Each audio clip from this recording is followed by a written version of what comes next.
대군이 평양을 출발할 때 전하께서 최영의 손을 잡고 울며 머물기를 청하였다. 최영이 마침내 행장을 풀고 군사를 보내니 대군에 총사령관이 없었다.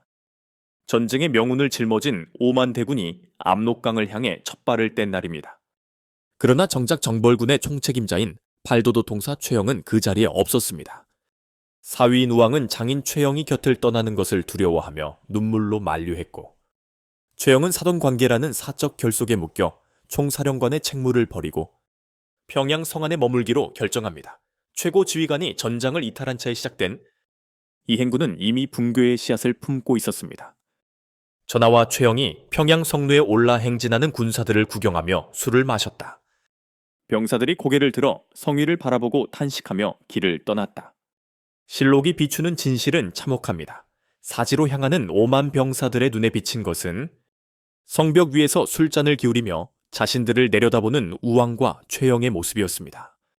전쟁을 결정한 사돈 세력은 평양의 안락함 속에 남았고, 지휘관을 잃은 병사들은 북쪽으로 향했습니다. 현장의 고통을 외면한 채 성 안에서 축배를 들던 이들의 독단은 위화돼서 벌어질 거대한 반전의 가장 확실한 원인이 되었습니다.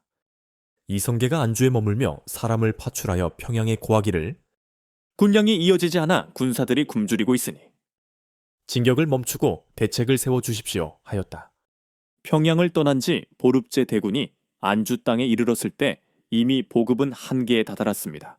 이성계 장군은 병사들이 더 이상 버틸 수 없음을 직감하고 평양의 왕과 최영 도통색에 첫 번째 공식적인 구원 요청을 보냈습니다. 이는 단순히 식량을 달라는 요구가 아니라 준비되지 않은 전쟁이 낳은 참혹한 현실을 직시해달라는 지휘관의 마지막 호소였습니다.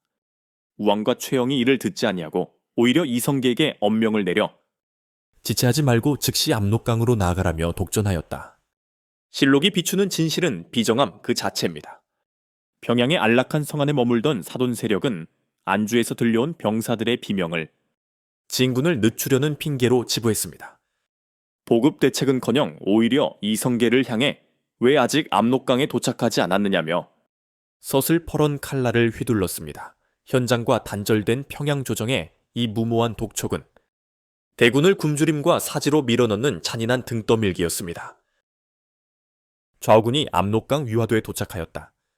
금비가 쏟아져 강물이 넘치니 병사들이 물에 빠져 죽는 자가 잇따랐고 도강이 불가능하였다. 안주에서의 절박한 구원 요청이 묵살된 지 사흘 만에 대군은 위화도에 도착했습니다. 하지만 하늘은 고려의 편이 아니었습니다. 기록적인 폭우로 압록강은 거대한 소용돌이가 되었고, 섬에 갇힌 5만 대군은 한 발짝도 나아갈 수 없는 진퇴양난에 빠졌습니다. 굶주림에 지친 병사들이 불어난 강물에 휩쓸려가는 참상이 벌어졌으나 요동정벌이라는 무모한 계획은 대군을 이 고립된 섬 안에 가두어 버렸습니다. 이성계와 조민수가 다시 사람을 파출하여 평양의 전하와 최영에게 고하였다. 강물이 넘쳐 진격할 길이 없으니 대군을 돌려 살려주십시오. 하며 피눈물로 간청하였다. 위화도에 갇혀 죽어가는 병사들을 살려달라는 이성계의 피 맺힌 간청은 평양 성안의 최영에게 닿지 않았습니다. 사돈 관계로 결탁한 우왕과 최영은 현장의 비극을 항명으로 치부했습니다. 최영은 오히려 불같이 화를 내며 전령을 보내 강물에 휩쓸려 죽을지언정 명나라 땅으로 징역하라며 칼날 같은 독전을 멈추지 않았습니다. 지도자가 현장의 고통을 외면하고 명분만을 쫓을 때 5만 대군의 목숨은 벼랑 끝으로 내몰리고 있었습니다. 이성계의 각원들은 도성인 개경 전저에 머물고 있었다. 우왕과 최영이 평양에 있으면서 개경의 인질들을 엄히 감시하고 있었다. 이성계 장군이 압록강 위화돼서 포구와 싸우고 있을 때 그의 본가와 가족들은 고려의 수도인 개경에 머물고 있었습니다.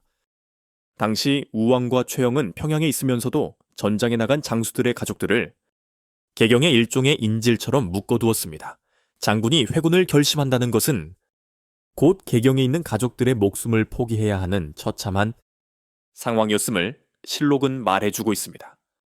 태조실록 우왕 14년 1388년 5월 22일 기록을 보면 이성계가 좌군도 통사 조민수와 더불어 회군을 단행하였다. 깃발을 남쪽으로 돌리니 5만 대군이 환호하며 응하였고 그 기세가 노도와 같이 개경을 향하였다.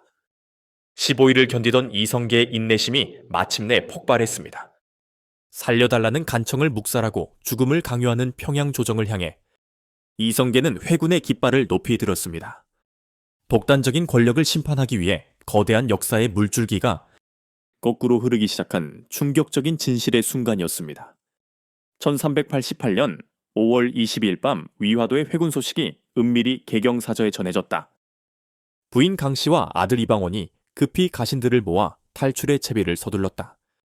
실록이 비추는 1388년 5월 22일 밤의 진실은 긴박함 그 자체입니다. 회군 소식이 공식적으로 전해지기 직전 이성계의 가족들은 목숨을 건 탈출을 준비했습니다. 관군이 자택을 완전히 봉쇄하기 전 찰나의 시간을 벌어야 했습니다. 훗날 조선의 기틀을 세울 부인 강씨와 이방원은 가문의 존망이 걸린 이 밤 개경 자택의 화려함을 뒤로 한 채 어둠 속으로 몸을 숨길 비장한 준비를 마쳤습니다. 지도자의 대업 뒤에는 이처럼 가족들의 처절한 사투가 숨어 있었습니다. 실록은 말합니다. 1388년 4월 1일 우왕이 평양에 거동하여 최영과 더불어 비밀이 요동을 공격할 것을 결의하였다. 최영이 주도하여 정벌군을 편성하니 조정의 대사가 사돈 세력에 의해 결정되었다. 평양에서 고려의 운명을 바꿀 위험한 도박이 시작되었습니다. 사위인 우왕과 장인인 최영은 요동 정벌을 확정지었습니다. 이들의 속마음은 영토 확장보다 명나라의 압박을 이용해 내부의 정적들을 잠재우고 사돈으로 맺어진 자신들의 권력을 공고히 하는 데 있었습니다. 국가의 명운이 걸린 전쟁이 공론화 과정도 없이 두 사람의 미리로만 결정된 충격적인 순간이었습니다. 실록은 말합니다. 1388년 4월 1일 최영이 이성계를 불러 우군도 통사로 삼고 즉시 출정할 것을 명하였다. 이성계가 얼굴빛을 고치고 물러나와 탄식하며 가문과 병사들의 앞날을 근심하였다. 전쟁 결정 소식을 들은 이성계의 속마음은 참담했습니다. 그는 이 전쟁이 무모한 지심을 알았으나 이미 사돈이 되어 절대 권력을 쥔 우왕과 최영의 명령을 거역할 수 없었습니다. 거절하면 개경 자택의 가족들이 위태로워지고 수락하연 5만 병사를 사지로 몰아야 하는 진퇴양난의 상황이었습니다. 겉으로는 장수의 소임을 다는 듯 했으나 속으로는 현장을 외면한 권력에 대한 깊은 불신과 분노가 싹트기 시작한 역사적 분기점이었습니다.